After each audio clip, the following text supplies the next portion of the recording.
ಚಿಂತಾಮಣಿಯಲ್ಲಿ ಅದ್ದೂರಿಯಾಗಿ ಕಾರ್ಮಿಕರ ದಿನಾಚರಣೆ. ಚಿಂತಾಮಣಿ ಸಮಾಜದಲ್ಲಿ ಸಂಘಟಿತ ಮತ್ತು ಅಸಂಘಟಿತ ಕಾರ್ಮಿಕ ವರ್ಗವಿದೆ.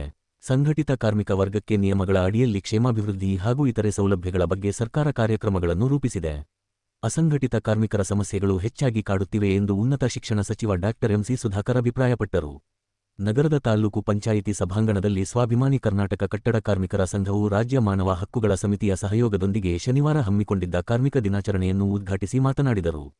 ಅಸಂಘಟಿತ ಕಾರ್ಮಿಕ ವರ್ಗದಡಿಯಲ್ಲಿ 26 ಕಸಬುಗಳ ಕಾರ್ಮಿಕರ ಪಟ್ಟಿ ಈಗ 91ಕ್ಕೆ ಏರಿದೆ. ಯಾವ ವೃತ್ತಿಯನ್ನು ಬಿಡದೆ ಎಲ್ಲ ಪಾರಂಪರಿಕ ವೃತ್ತಿಗಳಲ್ಲಿರುವ ಎಲ್ಲರನ್ನೂ ಸೇರಿಸಲಾಗಿದೆ. ಪರಿಶಿಷ್ಟ ಜಾತಿ, ಪರಿಶಿಷ್ಟ ಪಂಗಡ, ಹಿಂದುಳಿದ ವರ್ಗಗಳ ಎಲ್ಲರನ್ನೂ ಒಳಗೊಂಡಿದೆ. ಹೊಸದಾಗಿ ಜೀತ ಕಾರ್ಮಿಕರ ವಿಮಾ ಯೋಜನೆ ಇದೆ. ಬಹುರಾಷ್ಟ್ರೀಯ ಕಂಪನಿಗಳ ವ್ಯವಸ್ಥೆಯಲ್ಲಿ ಮನೆಗಳಿಗೆ ವಸ್ತುಗಳ ತಲುಪುವ ವ್ಯವಸ್ಥೆಯಲ್ಲಿ online marketing Amazon, big basket, Blinkit, Flipkart ಮತ್ತಿತರ ಸಂಸ್ಥೆಗಳಲ್ಲಿ ಕೆಲಸ ಮಾಡುತ್ತಿರುವವರಿಗೂ ಸರ್ಕಾರ ಸೌಲಭ್ಯಗಳನ್ನು ರೂಪಿಸೆ ಎಂದರು.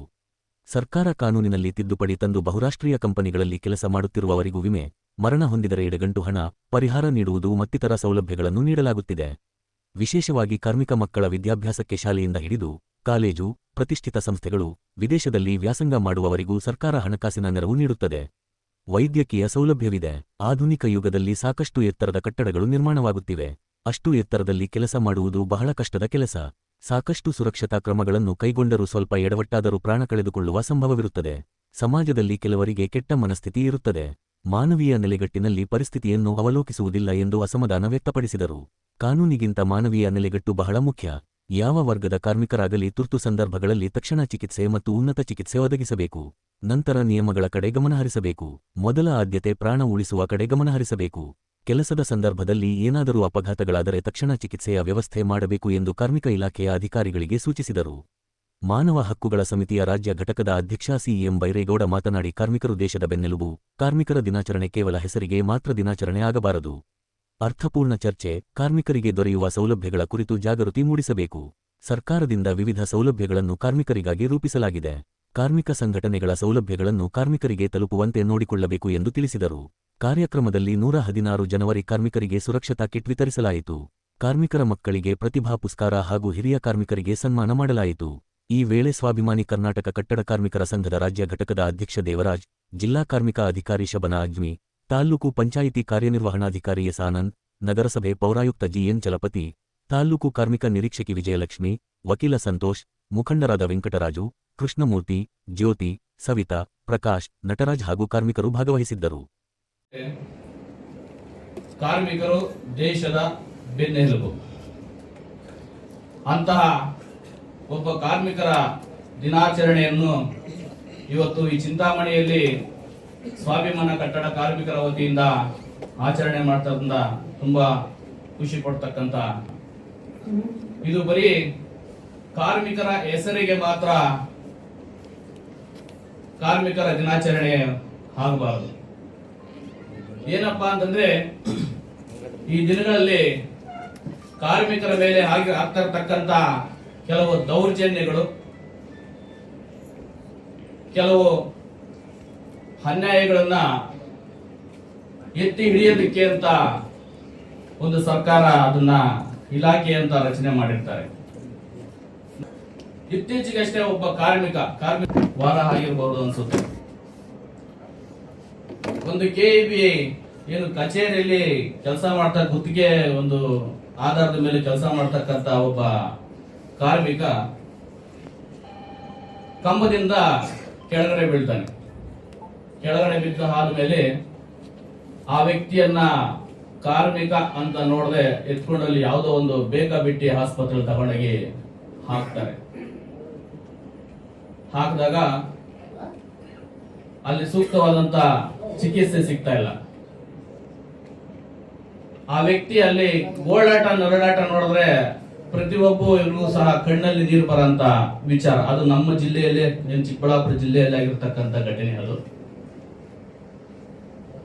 ಆಗ ನಮ್ಗೊಂದು ದೂರ ಅಸಂಘಟಿತ ಸಾಮಾಜಿಕ ಭದ್ರತಾ ಮಂಡಳಿ ಮತ್ತೆ ಮೋಟಾರ್ ಸಾರಿಗೆ ಸಂಬಂಧಿಸಿದಂತೆ ಸಾಮಾಜಿಕ ಭದ್ರತೆ, ಆ ತರ ಸುಮಾರು ಸೌಲಭ್ಯಗಳಿದೆ. ಇವಾಗ ಫಸ್ಟ್ ಕಟ್ಟಡ ಕಾರ್ಮಿಕರು 2007 ಅಲ್ಲಿ ಸ್ಟಾರ್ಟ್ ಆಯ್ತು ಕರ್ನಾಟಕ ಕಟ್ಟಡ ಮಂಡಳಿ. ಅದರಲ್ಲಿ ಫಸ್ಟ್ ನಾವೇನ್ ಮಾಡಿದ್ವಿ ಅಂದ್ರೆ ಕಟ್ಟಡದಲ್ಲಿ ಯಾರು ಕೆಲಸ ಮಾಡ್ತಾ ಇದಾರೆ ಅವ್ರಿಗೆ ಒಂದು ನೋಂದಣಿ ಮಾಡ್ತಾ ಇದೀವಿ. ಅದಕ್ಕೆ ನೋಂದಣಿಗೆ ಉದ್ಯೋಗ ಪ್ರಮಾಣ ಪತ್ರ ಕೊಡ್ಬೇಕು, ಮತ್ತೆ ಆಧಾರ್ ಕಾರ್ಡ್, ಮತ್ತೆ ಅಕೌಂಟ್ ನಂಬರ್. ಅದು 100 ರೂಪೀಸ್ ಇವಾಗ ಮಾಡಿದ್ದಾರೆ. ಫಸ್ಟ್ ಎಲ್ಲ ಫ್ರೀ ಆಗಿ ಮಾಡ್ಕೊಡ್ತಾ ಇದ್ರು. ಸುಮಾರು ನಕಲೀಕರಣ ಆಗ್ತಾ ಇರೋದ್ರಿಂದ ಆನ್ಲೈನ್ ಅಲ್ಲಿ ಇವಾಗ ಕಾರ್ಮಿಕ ಸೇವಾ ಕೇಂದ್ರಕ್ಕೆ ನಾವು ಒಂದು ಬೋರ್ಡ್ ಅವರು ನೇಮಿಸಿ ಅವ್ರಿಗೆ ಇವಾಗ ನಿಮ್ಮ ಸ್ಥಳದಲ್ಲಿ ಕಟ್ಟಡ ನಿರ್ಮಾಣ ಎಲ್ಲ ಆಗ್ತಾ ಇದೆ, ಅಲ್ಲೇ ಹೋಗ್ಬಿಟ್ಟು ಆಧಾರ್ ಕಾರ್ಡ್ ಮತ್ತೆ ಉದ್ಯೋಗ ಪ್ರಮಾಣ ಪತ್ರ ಮತ್ತೆ ಅಕೌಂಟ್, ನಿಮ್ಗೆ ಏನಾದ್ರು ಬೆನಿಫಿಟ್ಸ್ ಬರ್ಬೇಕಂದ್ರೆ ನೀವು ಫಸ್ಟ್ ನೋಂದಣಿ ಮಾಡಬೇಕು. ನೋಂದಣಿ ಆದ್ಮೇಲೆ ನಿಮ್ಗೆ ಇವಾಗ ಸ್ಮಾರ್ಟ್ ಕಾರ್ಡ್ ಕೊಡ್ತಾ ಇದ್ದಾರೆ. ಅದು ಕಾರ್ಮಿಕ ಸೇವಾ ಕೇಂದ್ರದಿಂದ ಇವಾಗ ಹೊಸದಾಗಿ ಆಗಿದೆ. ಅದು ಚಿಕ್ಕಬಳ್ಳಾಪುರ ಜಿಲ್ಲೆಯಲ್ಲಿ ಇದೆ. ಅದು ಕನ್ಸ್ಟ್ರಕ್ಷನ್ ಬೋರ್ಡ್ ಅವರು ಅವ್ರಿಗೆ ಹೇಳಿದ್ದಾರೆ ಸ್ಥಳದಲ್ಲೇ ಹೋಗ್ಬಿಟ್ಟು ನೋಂದಣಿ ಮಾಡಿ ಅವ್ರದ್ದು ಬ್ಲಿಂಕ್ ಮಾಡ್ತಾರೆ ಅವರು ಕಣ್ಣು. ಅದರಲ್ಲಿ ನಿಮ್ಗೆ ಒಂದು ಸ್ಮಾರ್ಟ್ ಕಾರ್ಡ್ ಕೊಡ್ತಾರೆ. ಆ ಸ್ಮಾರ್ಟ್ ಕಾರ್ಡ್ ಅಲ್ಲಿ ಎಷ್ಟೆಷ್ಟು ಸೌಲಭ್ಯವನ್ನು ನೀವು ತಗೊಂಡಿದ್ದೀರಾ ಸ್ಕ್ಯಾನ್ ಮಾಡಿದ್ರೆ ಎಲ್ಲ ಬೆನಿಫಿಟ್ಸ್ ನೀವು ಏನೇನು ತಗೊಂಡಿದ್ದೀರಾ ಇದುವರೆಗೂ ಸರ್ಕಾರದಿಂದ ಅಂತದೆಲ್ಲ ಅದು ಡೇಟಾ ಎಲ್ಲ ಇರುತ್ತೆ. ಅದು ಇವಾಗ ಕಾರ್ಮಿಕ ಸೇವಾ ಕೇಂದ್ರ ಅವ್ರಿಗೆ ಅದನ್ನು ನಾವು ಕೊಟ್ಟಿದ್ದೀವಿ. ಅವರೆಲ್ಲ ನಿಮ್ಮ ಸ್ಥಳದಲ್ಲೇ ಎಲ್ಲೆಲ್ಲಿದ್ದಾರೆ ಕಟ್ಟಡ ಕಾರ್ಮಿಕರು ಅವರು ಹೋಗ್ಬಿಟ್ಟು ಸ್ಕ್ಯಾನ್ ಮಾಡಿಬಿಟ್ಟು ಇವಾಗ ಅವರು ಜನವರಿಯಿಂದ ಇಲ್ಲಿವರೆಗೂ 7,000 ಕಾರ್ಡ್ ಸ್ಪಾಟ್ ಅಲ್ಲೇ ಹೋಗ್ಬಿಟ್ಟು ಆನ್ ಸೈಟ್ ಅಲ್ಲೇ ಎಲ್ಲಿ ಕನ್ಸ್ಟ್ರಕ್ಷನ್ ನಡೀತಾ ಇದೆ ಕಟ್ಟಡ ನಿರ್ಮಾಣ ಕಡೆಯಲ್ಲೇ ಅವ್ರು ಮಾಡ್ತಾ ಇದ್ದಾರೆ. ಇದಕ್ಕೆ ನೀವು ಎಲ್ಲರೂ ಎಲ್ಲೆಲ್ಲಿ ನೀವು ಕನ್ಸ್ಟ್ರಕ್ಷನ್ ಮಾಡ್ತಾ ಇದ್ದೀರಾ ನೀವು ಸ್ವಲ್ಪ ನಮ್ಮ ಕಾರ್ಮಿಕ ನಿರೀಕ್ಷಕರ ಚಿಂತಾಮಣಿ ಅವ್ರದ್ದು ಆಫೀಸ್ ಇದೆ ಇಲ್ಲಿ ಬಂದು ನೀವು ಹೇಳಿದ್ರೆ ಅಲ್ಲೇ ಸ್ಪಾಟ್ ಅಲ್ಲಿ ಹೋಗ್ಬಿಟ್ಟು ಅಲ್ಲೇ ಕಾರ್ಡ್ ಮಾಡಿಬಿಟ್ಟು ಅಲ್ಲೇ ಕೊಡ್ತಾರೆ. ನೀವು ಫಸ್ಟ್ ಕಾರ್ಡ್ ಮಾಡಿದ್ರೆ ಎಲ್ಲ ಬೆನಿಫಿಟ್ಸ್ ನಿಮ್ಮ ಸರ್ಕಾರದಿಂದ ಬರುತ್ತೆ. ಕಟ್ಟಡ ಕಾರ್ಮಿಕರಿಗೆ ಏನೇನು ಬೆನಿಫಿಟ್ಸ್ ಇದೆ ಅಂದ್ರೆ ಫಸ್ಟ್ ನಿಮ್ಗೆ 60 ವರ್ಷ ಆಯ್ತು, ಅದಕ್ಕೆ 3,000 ಒಂದು ಸರ್ಕಾರ ಕೊಡುತ್ತೆ. ಅದಕ್ಕೆ ರಿನಿವಲ್ ಮಾಡಬೇಕು, ಪ್ರತಿ ವರ್ಷ ನೀವು ರಿನಿವಲ್ ಮಾಡಬೇಕು ಅದು. ಆಮೇಲೆ ಸಡನ್ ಆಗಿ ನಿಮ್ಗೆ ಕೈಯು ಕಾಲು ಏನೋ ಆಕ್ಸಿಡೆಂಟ್ ಆಯ್ತು ಅದಕ್ಕೆಲ್ಲ 2 ಲಕ್ಷ ಕೊಡ್ತಾ ಇದ್ದಾರೆ ಆಕ್ಸಿಡೆಂಟಲ್ ಬೆನಿಫಿಟ್. ಆಮೇಲೆ ಹೆರಿಗೆ ಲೇಡೀಸು ಯಾರಾದರೂ ನಿಮ್ಗೆ ಅಲ್ಲೇ ನಿಮ್ಗೆ ಮೆಟರ್ನಿಟಿಯಲ್ಲಿ ತಾಯಿಗೆ 10,000 ಕೊಡ್ತಾ ಇದ್ದಾರೆ.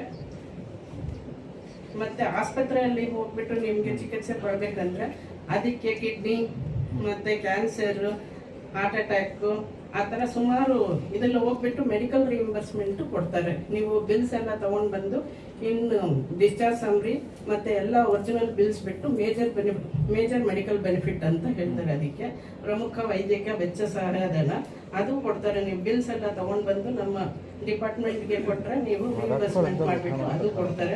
ಮದುವೆಗೂ 60,000 ಕೊಡ್ತಾ ಇದ್ದಾರೆ. ಇವಾಗ ನಿಮ್ಮ ಮಕ್ಕಳಿಗೆ ಯಾರಾದ್ರೂ ಮದುವೆ ಆಯಿತು ಅಂದ್ರೆ ಅವ್ರಿಗೆ ನೀವು ಮದುವೆ ಕಾರ್ಡು ಸಬ್ ರಿಜಿಸ್ಟರ್ ಅಲ್ಲಿ ನೋಂದಣಿ ಆಗಿರ್ಬೇಕು. ಅದು ಮತ್ತೆ ಎಲ್ಲ ಡಾಕ್ಯುಮೆಂಟ್ಸ್ ಆಧಾರ್ ಕಾರ್ಡು ಮತ್ತೆ ಲೇಬರ್ ಕಾರ್ಡ್ ಅಷ್ಟು ತಗೊಂಡು ಬಂದು ಕಾರ್ಮಿಕ ನಿರೀಕ್ಷಕರಿಗೆ ಕೊಟ್ಟರೆ ಅವರು ಆನ್ಲೈನ್ ಅಲ್ಲಿ ನೀವು ಅರ್ಜಿ ಹಾಕ್ತಾರೆ. ಅದನ್ನು ಪರಿಶೀಲನೆ ಮಾಡ್ತಾರೆ. ಸ್ಥಳದಲ್ಲಿ ಬಂದು ಇವ್ರು ಕಟ್ಟಡ ಕಾರ್ಮಿಕರ ಅಂತ ಹೇಳ್ಬಿಟ್ಟು ಅಕ್ಕಪಕ್ಕವ್ರು ಕೇಳ್ತಾರೆ. ಮತ್ತೆ ಸ್ಥಳದಲ್ಲೇ ಹೋಗ್ಬಿಟ್ಟು ವೆರಿಫೈ ಮಾಡಿಬಿಟ್ಟು ಹೌದು ಇವ್ರು ಜಿನೈನ್ ವರ್ಕರು ಪರವಾಗಿಲ್ಲ ಅಂತ ಹೇಳಿದ್ರೆ ಪರಿಶೀಲನೆ ಆದ್ಮೇಲೆ ಅವರು ಅಕೌಂಟ್ಗೆ ನೇರವಾಗಿ DBT ಮುಖಾಂತರ 60,000ಗಳನ್ನು ಕನ್ಸ್ಟ್ರಕ್ಷನ್ ಬೋರ್ಡ್ ಇಂದ ಕೊಡ್ತಾ ಇದ್ದಾರೆ. ಸಮಾಜದಲ್ಲಿ ಇವತ್ತು ವ್ಯವಸ್ಥೆಯಲ್ಲಿ ಸಂಘಟಿತ ಮತ್ತು ಅಸಂಘಟಿತ ಕಾರ್ಮಿಕರದು ಅವರದೇ ಆದಂತ ನಿಯಮಗಳಡಿಯಲ್ಲಿ ಕಾನೂನಡಿಯಲ್ಲಿ ಅವರ ಒಂದು ವ್ಯವಸ್ಥಿತವಾಗಿ ಅವರ ಕ್ಷೇಮಾಭಿವೃದ್ಧಿ ಮತ್ತು ಇತರೆ ಸೌಲಭ್ಯ ಇವೆಲ್ಲದರ ಬಗ್ಗೆ ಸರ್ಕಾರ ಕಾರ್ಯಕ್ರಮಗಳನ್ನ ರೂಪಿಸುತ್ತೆ. ಅಂದ್ರೆ ಇಲ್ಲಿ ನಮ್ಮ ಮುಂದೆ ಇರ್ತಕ್ಕಂಥದ್ದು ಅಸಂಘಟಿತ ಕಾರ್ಮಿಕರು. ಏನು ಹಿಂದೆ ಕೇವಲ 26 ಅಸಂಘಟಿತ ಕಾರ್ಮಿಕರ ಒಂದು ಪಟ್ಟಿ ಇತ್ತು, ಈಗ ಅದು 91ರವರೆಗೂ ಬೆಳೆದಿದೆ. ನಾನು ಪಟ್ಟಿ ನೋಡ್ತಾ ಇದ್ದೆ. ನಾನು ಆ ಪಟ್ಟಿ ನೋಡುವಂತ ಸಂದರ್ಭದಲ್ಲಿ ಯಾವ ಒಂದು ಕಸಬು ಬಿಟ್ಟಿಲ್ಲ. ಪ್ರತಿಯೊಂದು ಕಸಬಲ್ಲಿ ಇರ್ತಕ್ಕಂಥವರು ಇವತ್ತು ಈ ಒಂದು ಪಟ್ಟಿಯಲ್ಲಿ ಪರಿಶಿಷ್ಟ ಜಾತಿಗೆ, ಪರಿಶಿಷ್ಟ ಪಂಗಡ ಮತ್ತು ಹಿಂದುಳಿದ ವರ್ಗದ ಅದು 1, 2A, 3A, 3B ಇದಕ್ಕೆ ಸೇರಿರ್ತಕ್ಕಂಥ ಪಾರಂಪರಿಕ ವೃತ್ತಿಗಳಲ್ಲಿ ಇರ್ತಕ್ಕಂಥವರು ಎಲ್ಲರನ್ನೂ, ಆಮೇಲೆ ಹಿಂದುಳಿದ ಅಲೆಮಾರಿ ಹಾಗೂ ಅರೆ ಅಲೆಮಾರಿ ಪಂಗಡದ ಕುಲ ಕಸುಬಿನಲ್ಲಿ ತೊಡಗಿರ್ತಕ್ಕಂಥವರು, ಈ ರೀತಿ ಎಲ್ಲರನ್ನೂ ಸೇರಿಸಿರ್ತಕ್ಕಂಥದ್ದು. ಇತ್ತೀಚೆಗೆ ಹೊಸದಾಗಿ ಏನು ಗಿಗ್ ಕಾರ್ಮಿಕರ ವಿಮಾ ಯೋಜನೆ. ಈಗ ತಮ್ಗೆ ಗೊತ್ತಿದೆ, ಇವತ್ತು ದೊಡ್ಡ ಮಟ್ಟದಲ್ಲಿ ವಿದ್ಯಾವಂತ ಮತ್ತು ಭಾಗಶಃ ವಿದ್ಯಾಭ್ಯಾಸವನ್ನು ಮಾಡಿರ್ತಕ್ಕಂಥ ಅಥವಾ ಏನು ವಿದ್ಯಾಭ್ಯಾಸ ಮಾಡದೇ ಇರ್ತಕ್ಕಂಥವ್ರು ಈಗ ಬದುಕಕ್ಕೆ ಇವತ್ತು ಅವಕಾಶಗಳು ಏನು ಅಮೆಜಾನ್ ಕಂಪನಿ, ಫ್ಲಿಪ್ಕಾರ್ಟ್ ಕಂಪನಿ, ಏನೋ ಆಮೇಲೆ ಬ್ಲಿಂಕಿಟ್ ಅಂತ ಹೇಳಿ, ಜೆಪ್ಟೋ, ಮತ್ತೆ ಬಿಗ್ ಬಾಸ್ಕೆಟ್, ಡೊಮಿನೋಸ್, ಈ ತರ ಏನೇನೋ ಇವತ್ತು ಬಹುರಾಷ್ಟ್ರೀಯ ಸಂಸ್ಥೆಗಳ ಒಂದು ವ್ಯವಸ್ಥೆಗಳು ಇವತ್ತು ಸ್ಥಾಪನೆ ಆಗಿದ್ದಾವೆ. ಅದರಡಿಯಲ್ಲಿ ನಮ್ಮ ಮನೆಗೆ ವಸ್ತುಗಳನ್ನ ತಲುಪಿಸುವಂಥದ್ದು ಆನ್ಲೈನ್ ಮಾರ್ಕೆಟಿಂಗ್ ಅಂತ ಏನು ಹೇಳ್ತೇವೆ, ಇ ಕಾಮರ್ಸ್ ಅಂತ, ಅದನ್ನ ಇಂಗ್ಲಿಷ್ ನಲ್ಲಿ ನಾವು ಇ ಕಾಮರ್ಸ್ ಅಂತಕ್ಕಂಥ ಪದವನ್ನ ಬಳಸ್ತೇವೆ. ಈ ಕಾಮರ್ಸ್ ನ ಒಂದು ಅಡಿಯಲ್ಲಿ ಈಗ ಗಿಗ್ ವರ್ಕರ್ಸ್ ಅಂತ ಅವರಿಗೆ ಮಾನ್ಯ ರಾಹುಲ್ ಗಾಂಧಿ ಅವರು ಬಹಳ ವಿಶೇಷವಾಗಿ ಅದರ ಬಗ್ಗೆ ಕಾಳಜಿಯನ್ನು ವಹಿಸಿ ಅವರ ಸುರಕ್ಷತೆ ಮತ್ತು ಅವರ ಕ್ಷೇಮಾಭಿವೃದ್ಧಿಗೆ ಒಂದು ಇದನ್ನ ನಾವು ತಂದಿದ್ವಿ, ಒಂದು ತಿದ್ದುಪಡಿಯನ್ನೇ ತಂದು ಅದಕ್ಕೆ ಕಾನೂನಲ್ಲಿ ಅದಕ್ಕೆ ಅವಕಾಶವನ್ನ ಕೊಡುವಂತ ಕೆಲಸ ಕೂಡ ಆಗಿದೆ. ಈಗ ಅವ್ರಿಗೂ ಕೂಡ ವಿಮೆ ವ್ಯವಸ್ಥೆ, ಮರಣ ಹೊಂದಿದ್ರೆ ಇಷ್ಟು ಅವರಿಗೆ ಪರಿಹಾರ ಕೊಡುವಂಥದ್ದು, ಈ ರೀತಿ ಹಲವಾರು ಕಾರ್ಯಕ್ರಮಗಳನ್ನ ಇವತ್ತು ಏನು ನಮ್ಮ ಕಾರ್ಮಿಕ ಇಲಾಖೆಯಲ್ಲಿ ರೂಪಿಸಿರ್ತಕ್ಕಂಥದ್ದು. ಇದಕ್ಕೆ ನಮ್ಮ ಸ್ನೇಹಿತ, ನನ್ನ ಆತ್ಮೀಯ ಗೆಳೆಯ ಸಂತೋಷ್ ಲಾಡ್ ಅವರು, ಈಗ ಹಿಂದೆನೂ ಅವರು ಮಾನ್ಯ ಸಿದ್ದರಾಮಯ್ಯ ಸಾಹೇಬರ ಸರ್ಕಾರದಲ್ಲಿ ಅವರು ಕಾರ್ಮಿಕ ಸಚಿವರಾಗಿ ಕೆಲಸ ಮಾಡಿರ್ತಕ್ಕಂಥ ಅನುಭವ. ಈಗಲೂ 3 ವರ್ಷದಿಂದ ಅವರು ಕಾರ್ಮಿಕ ಸಚಿವರಾಗಿ ಬಹಳಷ್ಟು ಬದಲಾವಣೆಗಳನ್ನ ತರುವಂತ ಒಂದು ಪ್ರಯತ್ನ ಮಾಡ್ತಾ ಇದ್ದಾರೆ. ವಿಶೇಷವಾಗಿ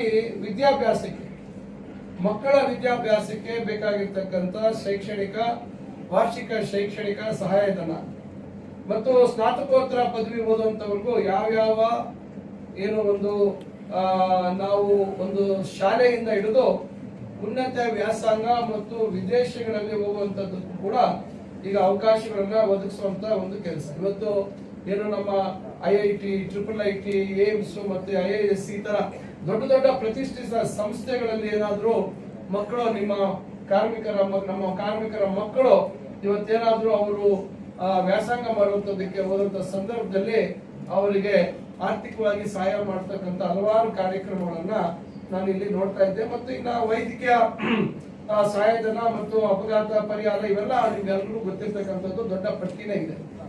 ನಾನಿಲ್ಲಿ ತಮಗೆ ಸೀಮಿತವಾಗಿ ಹೇಳ್ತಕ್ಕಂಥ ಕೆಲವರು ಸುಮಾರು 116 ಜನ ಕಾರ್ಮಿಕರಿಗೆ ಸುರಕ್ಷತಾ ಕಿಟ್ಟು ಏನು ಅವರಿಗೆ ಅವರ ಕಸುಬು ಮಾಡುವಂತ ಸಂದರ್ಭದಲ್ಲಿ ಅದಕ್ಕೆ ಬೇಕಾಗಿರ್ತಕ್ಕಂಥ ಅವರ ಸುರಕ್ಷತೆಗೆ ಸಂಬಂಧಪಟ್ಟಂತೆ ಏನೆಲ್ಲ ಮುಂಜಾಗ್ರತೆ ಅದನ್ನ ವಹಿಸಬೇಕು ಅಂತಕ್ಕಂಥದ್ದು. ಇವತ್ತು ನಾವು ಬಹಳ ದೊಡ್ಡ ಕಟ್ಟಡಗಳ ನಿರ್ಮಾಣ ನೋಡ್ತಾ ಇದ್ವಿ, ಅಷ್ಟು ಸುಲಭ ಅಲ್ಲ. 20, 30, 50 ಬೇರೆ ದೇಶಗಳಲ್ಲಿ 100-150 ಅಂತಸ್ತಿನ ಕಟ್ಟಡಗಳ ನಿರ್ಮಾಣ ಆಗ್ತದೆ. ಒಂದ್ಸತಿ ನಮ್ಗೆ ಅದು ನೋಡಿದಾಗ ಭಯ ಆಗುತ್ತೆ. ಅಷ್ಟು ಎತ್ತರದಲ್ಲಿ ಹೋಗಿ ಕೆಲಸ ಮಾಡುವಂಥದ್ದು ಅಷ್ಟು ಸುಲಭದ ವಿಚಾರ. ಬಹಳಷ್ಟು ಸುರಕ್ಷತಾ ಕ್ರಮಗಳು ತೆಗೆದುಕೊಂಡ್ರು ಸಹ ಎಲ್ಲೋ ಒಂದ್ ಕಡೆ ಸ್ವಲ್ಪ ಎಡವಟ್ಟಾದ್ರೆ ಅವ್ರು ಪ್ರಾಣ ಕಳ್ಕೊಳ್ಳುವಂಥದ್ದನ್ನು ನಾವು ನೋಡಿದ್ದೇವೆ. ಈಗ ನಮ್ಮ ಸ್ನೇಹಿತರು ಹೇಳ್ತಾ ಇದ್ರು, ಈಗ ಬೈರೇಗೌಡರು ಏನೋ ಒಂದು ವಿದ್ಯುತ್ ಕಂಬವನ್ನ ಏರಿ ಬಿದ್ದಂತಹ ಪರಿಸ್ಥಿತಿ ಏನಾಯ್ತು, ಯಾವ ರೀತಿ ಅವರಿಗೆ ವೈದ್ಯಕೀಯ ಸೌಲಭ್ಯದ ಬಗ್ಗೆ ಒಂದು ಗೊಂದಲ ಸೃಷ್ಟಿಯಾಗಿತ್ತು, ಅಧಿಕಾರಿಗಳಿಗೆ ಯಾವ ರೀತಿ ಮನದಟ್ಟು ಮಾಡುವಂತ ಕೆಲಸವನ್ನ ಮಾಡಿದ್ರು ಅಂತಕ್ಕಂಥದ್ದು. ಇವೆಲ್ಲ ಪ್ರತಿಯೊಂದು ಇವತ್ತು ಸಮಾಜದಲ್ಲಿ ಏನಾಗಿದೆ, ಎಲ್ಲರಿಗೂ ಎಲ್ಲಾ ರೀತಿ ಮಾಹಿತಿ ಇದೆ, ತಿಳುವಳಿಕೆ ಇದೆ, ಅವರ ಜವಾಬ್ದಾರಿಗಳ ಬಗ್ಗೆ ಅವರಿಗೆ ಅರಿವಿದೆ. ಆದ್ರೆ ದುರಂತ ಏನಂದ್ರೆ ಯಾವುದೋ ಒಂದು ರೀತಿಯಾದಂತ ಕೆಟ್ಟ ಮನಸ್ಥಿತಿ ಕೆಲವರಿಗೆ ಇರ್ತದೆ. ನಾನು ಎಲ್ರಿಗೂ ಇದೆ ಅಂತ ಹೇಳಿಕ್ ಹೋಗಲ್ಲ. ಅವರು ಮಾನವೀಯ ಒಂದು ನೆಲೆಗಟ್ಟಿನಲ್ಲಿ ಇವತ್ತು ಕೆಲವು ಪರಿಸ್ಥಿತಿಗಳನ್ನ ನೋಡೋದಿಲ್ಲ. ಇವತ್ತು ಗುತ್ತಿಗೆ ಆಧಾರದ ಮೇಲೆ ಅವರು ಅಲ್ಲಿ ಕೆಲಸ ಮಾಡ್ತಾ ಇರ್ಬೋದು, ಆದ್ರೆ ಅವರು ನಮ್ಮ ಇಲಾಖೆ ಅಥವಾ ನಮ್ಮ ವ್ಯವಸ್ಥೆಗೆ ಅವರು ಬಂದು ಅಲ್ಲಿ ಕೆಲಸ ಮಾಡುವಂತ ಸಂದರ್ಭದಲ್ಲಿ ಕಾನೂನು ಒಂದ್ ಕಡೆ, ಆದ್ರೆ ಮಾನವೀಯ ನೆಲೆಗಟ್ಟು ಇವತ್ತು ಬಹಳ ಮುಖ್ಯ. ಅದರ ಒಂದು ಆಧಾರದಲ್ಲಿ ಅವರಿಗೆ ತಕ್ಷಣ ನಾವು ಏನು ತುರ್ತು ಚಿಕಿತ್ಸೆ ಮತ್ತು ಉನ್ನತ ಚಿಕಿತ್ಸೆಗೆ ನಾವು ಕಳಿಸ್ಕೊಡುವಂತ ವ್ಯವಸ್ಥೆ ಆಗಬೇಕು. ಆಮೇಲೆ ಅದ್ರ ಬೇರೆ ಪ್ರಯತ್ನಗಳು, ಅವ್ರಿಗೇನು ಅವರು ಖರ್ಚು ವೆಚ್ಚಗಳ ಬಗ್ಗೆ ಮತ್ತೊಂದ್ರ ಬಗ್ಗೆ ಏನು ಒಂದು ಇಲಾಖೆ ಅಥವಾ ನಿಯಮಗಳಲ್ಲಿ ಏನು ಅವಕಾಶ ಇದೆ ಅದ್ರ ಬಗ್ಗೆ. ಅದ್ರ ಮೊದಲು ಆದ್ಯತೆ ಕೊಡುವಂಥದ್ದು ಪ್ರಾಣ ಉಳಿಸುವಂಥದ್ದು ಅಥವಾ ತೀವ್ರವಾಗಿ ತಡ ಆದಂತ ಸಂದರ್ಭದಲ್ಲಿ ಅವರ ಶಾಶ್ವತವಾಗಿ ಏನಾದರೂ ಅವರಿಗೆ ಅಂಗವೈಕಲ್ಯ ಅಥವಾ ಬೇರೆ ರೀತಿ ಆಗುವಂಥದ್ದನ್ನ ತಪ್ಪಿಸುವಂತ ಕೆಲಸ ಇವತ್ತು ನಾವೆಲ್ಲರೂ ಮಾಡ್ಬೇಕಾಗಿರ್ತಕ್ಕಂಥದ್ದು ಸಮಾಜದಲ್ಲಿ ಬಹಳ ಮುಖ್ಯವಾಗಿರ್ತಕ್ಕಂಥ ವಿಚಾರ. ಇದನ್ನ ನಾನು ಹೇಳುವಂಥದ್ದು ಅಧಿಕಾರಿಗಳು ಇವತ್ತು ನೀವು ಕಾರ್ಮಿಕ ಇಲಾಖೆ ಅಧಿಕಾರಿಗಳು ನೀವು ಎಲ್ಲರಿಗೂ ಸೂಚನೆ ಕೊಡ್ಬೇಕು. ಈ ತರ ಗುತ್ತಿಗೆ ಆಧಾರದಲ್ಲಿ ಇದ್ರೂ ಕೂಡ ಕೆಲಸದ ಜಾಗದಲ್ಲಿ ಏನಾದ್ರೂ ಆದಾಗ ತಕ್ಷಣ ಅವರಿಗೆ ವೈದ್ಯಕೀಯ ಚಿಕಿತ್ಸೆ ಏರ್ಪಾಡು ಮಾಡುವಂತದ್ದು ಮತ್ತೊಂದು, ಅದರ ಬಿಲ್ಲು ಮತ್ತೊಂದು ಕೊಡುವಂತದ್ದು ಆಮೇಲೆ, ಆದ್ರೆ ತಕ್ಷಣ ಅದನ್ನ ಮಾಡುವಂತದ್ದಕ್ಕೆ ನೀವು ತಕ್ಷಣ ಈಗ ಅವರಿಗೆಲ್ರಿಗೂ ಸೂಚನೆ ಕೊಡ್ಬೇಕು. ಅವರಿಗೆಲ್ಲ ನೀವು ಮಾರ್ಗದರ್ಶನ ಮಾಡ್ಬೇಕಾಗತ್ತೆ. ಅದು ಖಾಸಗಿ ಆಗ್ಬೋದು, ಸರ್ಕಾರಿ ಆಗ್ಬೋದು, ಎಲ್ಲೇ ಆಗ್ಬೋದು. ಯಾವುದೇ ಜಾಗದಲ್ಲಿ ಈಗ ಯಾವ್ದೋ ಮನೆ ನಿರ್ಮಾಣ ಮಾಡ್ತಾ ಇರ್ತಾರೆ ಅಂತ ಕಡೆ ಇವತ್ತು ಈಗ ಮೊನ್ನೆ ನಮ್ಮ ಪತ್ರಕರ್ತರ ಒಬ್ಬ ನಮ್ಮ ಸ್ನೇಹಿತರ ತಾಯಿಯವರು ಮೇಲೆ ಟ್ಯಾಂಕ್ ಸ್ವಚ್ಛತೆ ಮಾಡುವಂತ ಸಂದರ್ಭದಲ್ಲಿ ಕಾಲು ಜಾರಿ 3ನೇ ಅಂತಸ್ತಿಂದ ಬಿದ್ದು ಪಾಪ ಪ್ರಾಣ ಕಳ್ಕೊಂಡ್ರು. ಈ ತರ ಕೆಲವು ಸಂದರ್ಭಗಳಲ್ಲಿ ಆಗ್ಬಿಡ್ತದೆ ಘಟನೆಗಳು. ಕೆಲವು ನಾವು ನಿರೀಕ್ಷೆ ಮಾಡಿದ ಸಂದರ್ಭದಲ್ಲಿ ಕೆಲವು ಅಚಾತುರ್ಯಗಳು ಆಗ್ಬಿಡ್ತವೆ. ಹಂಗಂದ್ ಮಾತ್ರಕ್ಕೆ ನಾವು ಅದನ್ನ ನಮ್ಗೆ ಜವಾಬ್ದಾರಿ ಇಲ್ಲ ಅಂತಕ್ಕಂಥದ್ದು ತಪ್ಪಾದಂತ ವಿಚಾರ. ಈಗ ಅವ್ರು ಹೇಳಿದ್ರು ಬ್ಯಾಪ್ಟಿಸ್ಟ್ ಆಸ್ಪತ್ರೆಗೆ ಹೋದ್ರು, ನಮ್ಮ ಚಿಕ್ಕಬಳ್ಳಾಪುರ ಸರ್ಕಾರಿ ಆಸ್ಪತ್ರೆಯಿಂದ ಅಲ್ಲಿಗೆ ಹೋದ್ರು ಅಂತಕ್ಕಂಥ ಮಾತನ್ನ ಅವ್ರು ಹೇಳ್ತಾ ಇದ್ದಾರೆ. ಈಗ ನಾವು ಚಿಂತಾಮಣಿಯಲ್ಲಿ ಇವತ್ತು ಪ್ರತಿ ದಿವಸ 1000ಕ್ಕಿಂತ ಹೆಚ್ಚು ಜನ ಇವತ್ತು ಹೊರ ರೋಗಿಗಳು ಬಂದು ಆಸ್ಪತ್ರೆಗೆ ಬರ್ತಾರೆ. ನಮ್ಮ ಸಾರ್ವಜನಿಕ ಆಸ್ಪತ್ರೆ ಮತ್ತು ನಮ್ಮ ಮಹಿಳಾ ಮತ್ತು ಮಕ್ಕಳ ಆಸ್ಪತ್ರೆಯಲ್ಲಿ ಬರ್ತಾರೆ.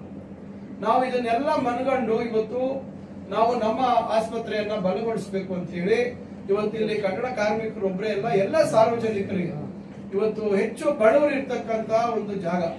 ವಾಣಿಜ್ಯ ನಗರ ಇರಬಹುದು ಚಿಂತಾಮಣಿ, ಆದ್ರೆ ಎಲ್ಲರಿಗೂ ಇವತ್ತು ಆರ್ಥಿಕವಾಗಿ ಚೈತನ್ಯ ಇರೋದಿಲ್ಲ. ದೊಡ್ಡ ಆಸ್ಪತ್ರೆಗಳಿಗೆ ಹೋಗಿ ಚಿಕಿತ್ಸೆ ಪಡಿತಕ್ಕಂಥದ್ದು ಶಕ್ತಿ ಇರೋದಿಲ್ಲ. ಸಣ್ಣ ಒಂದು ಶಸ್ತ್ರಚಿಕಿತ್ಸೆ ಮಾಡುವಂತ ಸಂದರ್ಭದಲ್ಲಿ ನೀವು ಚಿಕ್ಕಬಳ್ಳಾಪುರಕ್ಕೆ ಹೋಗಿ, ಇಲ್ಲ ಕೋಲಾರ್ಗೆ ಹೋಗಿ, ಇಲ್ಲ ಹೊಸಕೋಟೆಗೆ ಹೋಗಿ ಅಂತಕ್ಕಂಥ ಪರಿಸ್ಥಿತಿ ಆಗ್ತಾ ಇದೆ. ಎಲ್ಲಾದ್ರೂ ಹತ್ತಿರದಲ್ಲೇ ಇರ್ತಕ್ಕಂಥ, ಯಾಕಂದ್ರೆ ಇನ್ನ ಖಾಸಗಿ ಆಸ್ಪತ್ರೆ ಮತ್ತೊಂದು ಕಡೆ ಹೋಗಿ ಅದರ ವೆಚ್ಚಗಳನ್ನ ಭರಿಸ್ತಕ್ಕಂಥ ಶಕ್ತಿ ಎಲ್ಲರಿಗೂ ಇರೋದಿಲ್ಲ. ಇವತ್ತು ಕೆಲವು ನೀವು ಏನು ಕಾರ್ಪೊರೇಟ್ ಆಸ್ಪತ್ರೆಗಳನ್ನ ನೋಡ್ಬಿಟ್ರೆ ಬಹುಶಃ ನಾವು ಆ ಕಡೆ ತಲೆ ಹಾಕಿ ಮಲಗುವಂತದ್ದು ಕೂಡ ಆಗೋದಿಲ್ಲ. ಆ ರೀತಿ ಪರಿಸ್ಥಿತಿ ಇರ್ತದೆ. ಎಷ್ಟೋ ಜನಕ್ಕೆ ಅಪಘಾತ ಆದಂತ ಸಂದರ್ಭದಲ್ಲಿ ಅದು ನಮ್ಮ ಸರ್ಕಾರದ ವ್ಯವಸ್ಥೆ ಬಗ್ಗೆ ಗಮನ ಇರೋದೇ ಇಲ್ಲ. ಅಲ್ಲಿ ಆಂಬ್ಯುಲೆನ್ಸ್ ಅಲ್ಲಿ ತಗೊಂಡೋಗಂತವರೇ ಹೇಳ್ಬಿಡ್ತಾರೆ, ಇಲ್ಲೋದ್ರೆ ಲೇಟ್ ಮಾಡ್ಬಿಡ್ತಾರೆ, ಹೆಚ್ಚು ಕಮ್ಮಿ ಆಗುತ್ತೆ ಬನ್ನಿ ಅಂತ, ಅಲ್ಲಿ ಯಾವ್ದೋ ಒಳ್ಳೆ ಆಸ್ಪತ್ರೆ ಇದೆ ಅಂತ ಕರ್ಕೊಂಡು ಹೋಗ್ಬಿಡ್ತಾರೆ. ರಾತ್ರಿಯಾಗಿ ಬೆಳಗಾಗುವಷ್ಟರಲ್ಲೇ ಲಕ್ಷಾಂತರ ರೂಪಾಯಿ ನಿಮ್ಮ ಹತ್ರ ಬಿಲ್ ಕಟ್ಸ್ಕೊಳ್ಳುವಂತ ಪರಿಸ್ಥಿತಿಗಳಾಗ್ಬಿಡ್ತದೆ. ನೀವು ರಾತ್ರಿ ಅವ್ರ ಹತ್ರ ಮಾತಾಡಿ, ಇವ್ರು ಕೇಳಿ ಅವ್ರು ಕೇಳಿ, ಸಾಲ ಮಾಡಿ ಇನ್ನೊಂದು ಮಾಡಿ ಕಟ್ಟುವಂತ ಪರಿಸ್ಥಿತಿ ನಿರ್ಮಾಣ ಆಗ್ತದೆ. ಇವೆಲ್ಲ ತಪ್ಪಿಸಬೇಕು. ನಮ್ಮ ಚಿಂತಾಮಣಿಯಲ್ಲಿ ಒಂದು ಉತ್ಕೃಷ್ಟವಾದಂತಹ ಶಸ್ತ್ರ ಚಿಕಿತ್ಸೆ ಅಥವಾ ಒಂದು ವೈದ್ಯಕೀಯ ಸೇವೆಗಳನ್ನ ಕೊಡುವಂತದ್ದಕ್ಕೆ ಆಗ್ಬೇಕು ಅಂತಕ್ಕಂಥ ಒಂದು ಪ್ರಯತ್ನ. ಅದಕ್ಕೆ ಏನು ನಮ್ಮ ತಂದೆಯವರ ಕಾಲದಲ್ಲಿ 35 ಬೆಡ್ ಆಸ್ಪತ್ರೆ ಇದ್ದಂಥದ್ದು ತಾಲೂಕು ಆಸ್ಪತ್ರೆ ಆಗಿ 100 ಹಾಸಿಗೆಗಳಾಗಿ ಅದನ್ನ ಮೇಲ್ದರ್ಜೆಗೆ ಏರಿಸಿ ಅವತ್ತು ಕಟ್ಟಡ ಕಾಮಗಾರಿ ಪ್ರಾರಂಭ ಆಗಿತ್ತು. ನೀವು 94ನೇ ಇಸ್ವಿ, ಇವತ್ತು ಎಷ್ಟನೇ ಇಸ್ವಿಲಿ ಇದೀವಿ ನಾವು? 2026ನೇ ಇಸ್ವಿಲಿ ಇದೀವಿ. ಸುಮಾರು ಎಷ್ಟು ವರ್ಷ ಆಯ್ತು? 32 ವರ್ಷ. ನೀವು 32 ವರ್ಷ ಹಿಂದೆ ಆಗಿರ್ತಕ್ಕಂಥ ಅಥವಾ 30 ವರ್ಷಗಳ ಹಿಂದೆ ಆಗಿರ್ತಕ್ಕಂಥ ಕಟ್ಟಡದ ಪರಿಸ್ಥಿತಿ ಯಾವ ರೀತಿ ಸರ್ಕಾರದ ವ್ಯವಸ್ಥೆಯಲ್ಲಿ ನಿರ್ವಹಣೆ ಆಗ್ತದೆ, ಕಾಲಕ್ಕೆ ಏನೆಲ್ಲ ಆಗ್ಬೇಕು, ಏನೆಲ್ಲ ನಾವು ಇಷ್ಟೆಲ್ಲ ಒಂದು ವ್ಯವಸ್ಥೆ ನಾವು ಮಾಡಿದ್ದೀವಿ. ಇವತ್ತು ನೀವು ಕೂತಿರುವಂತದ್ದು ನೆಮ್ಮದಿಯಾಗಿ ಬೇಕಾದ್ರೆ ಸಂಜೆವರೆಗೂ ಕೂತ್ಕೋಬಹುದು ಆರಾಮಾಗಿ, ಯಾವುದೇ ರೀತಿ ಹೊರಗಡೆ ಎಷ್ಟೇ ತಾಪಮಾನ ಇಲ್ಲಿ ನಿಮಗೆ ಹವಾನಿಯಂತ್ರಣ ವ್ಯವಸ್ಥೆ ಮಾಡಿದ್ವಿ. ಇವತ್ತಿನ ನಾವು ನಿರ್ವಹಣೆ ಮಾಡದೇ ಇದ್ರೆ ನೀವು ಯಾರು ನಾಳೆ ಕಾಲಿಡಕ್ಕಾಗಲ್ಲ. ಹೊರಗಡೆ ಪ್ರತಿಯೊಂದಕ್ಕೂ ನಿರ್ವಹಣೆ ಆಗ್ಬೇಕಾಗತ್ತೆ, ಆಸ್ಪತ್ರೆಗೂ ನಿರ್ವಹಣೆ ಆಗ್ಬೇಕಾಗುತ್ತೆ. ಆ ರೀತಿಯಾಗಿ ಸಮಯಕ್ಕೆ ಸರಿಯಾಗಿ ನಿರ್ವಹಣೆ ಆದ ಕಾರಣ ಇವತ್ತು ನಮ್ಮ ಆಸ್ಪತ್ರೆ ಪರಿಸ್ಥಿತಿ ಏನಾಗಿತ್ತು. ಕೋವಿಡ್ ಸಂದರ್ಭದಲ್ಲಿ 50 ಹಾಸಿಗೆಗಳಿದ್ದಂಥದ್ದನ್ನ ನಾನು ಸೋತಿದ್ದೆ. ಆ ಸಂದರ್ಭದಲ್ಲಿ ನನಗೇನು ಇಲ್ಲ, ನಾನು ಸೋತಿದ್ದೇನೆ, ನಾನೇನು ಸುಮ್ಮನೆ ಇರ್ಬೋದಲ್ಲ ಅಂತಕ್ಕಂಥದ್ದು ಮಾಡ್ಬೋದಾಗಿತ್ತು. ನಾನು